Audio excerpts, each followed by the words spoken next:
గాంధీ కుటుంబానికి దేశ ప్రజలకి అవినాభావ సంబంధాలున్నాయి. ఇదేమీ కొత్త కాదు. స్వాతంత్ర్యం వచ్చినప్పటి నుంచి ప్రజల్లో గాంధీ కుటుంబం పట్ల ప్రత్యేక గౌరవం ఉంది. నెహ్రూ, ఇందిరా, రాజీవ్ తర్వాత సోనియా గాంధీ వరకు దేశ రాజకీయాల్లో చక్రం తిప్పినవారే. ఇక రాజీవ్ గాంధీ తమిళనాడులో ఎన్నికల ప్రచారం సందర్భంగా టెర్రర్ దాడుల్లో దుర్మరణం పాలైన తర్వాత సోనియా గాంధీ పార్టీ పగ్గాలు చేపట్టి ఇటు పార్టీని అటు ప్రభుత్వాన్ని నడిపిస్తూ వచ్చారు. దాదాపు 25 సంవత్సరాల పాటు ప్రత్యక్ష రాజకీయాల్లో పాల్గొన్న ఆమె ప్రస్తుతం పరోక్ష రాజకీయాల్లోకి ఎంట్రీ ఇస్తున్నారు. సోనియా గాంధీ రాజకీయ ప్రస్థానం గురించి మరింత సమాచారం తెలుసుకుందాం.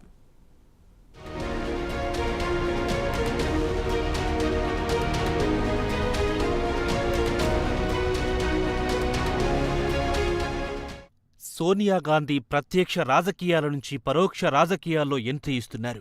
లోక్సభ నుంచి రాజ్యసభకు వెళ్తున్నారు. ఇక సోనియా గాంధీ విషయానికొస్తే ఆమె మొట్టమొదటిసారి 1999 లోక్సభలో పోటీ చేసి గెలిచి పార్లమెంట్లో ప్రవేశించారు. ఇక పార్టీకి ఆమె పెద్ద దిక్కుగా ఉంటూ వచ్చారు. ముఖ్యంగా గత దశాబ్ద కాలంగా పార్టీ అధికారానికి దూరంగా ఉంది. ఆమె గత 25 సంవత్సరాల నుంచి లోక్సభ సభ్యురాలిగా ప్రజలకు సేవలందించారు. అలాగే ఆమె భారతీయురాలు కాదు, విదేశీరాలు. ఆమె ప్రధానమంత్రి పదవిని అధిష్ఠించడానికి అర్హులు కారని పెద్ద ఎత్తున విమర్శలు ఎదుర్కొన్నారు. దీంతో ఆమె తన ఇటాలియన్ పౌరసత్వాన్ని వదులుకుని భారతీయ పౌరసత్వం తీసుకున్నారు.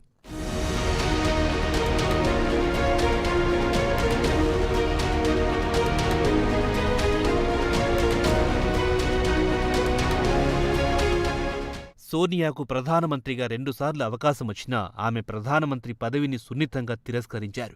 మన్మోహన్ సింగ్ను ప్రధానమంత్రి పదవిలో కూర్చోబెట్టారు.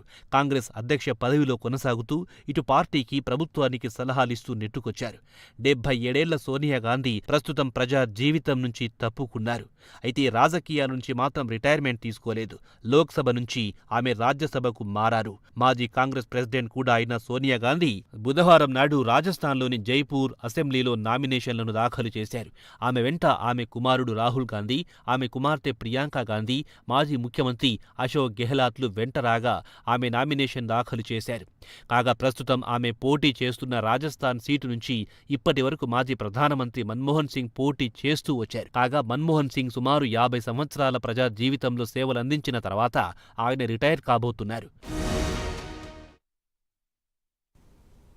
Right, TV bulletin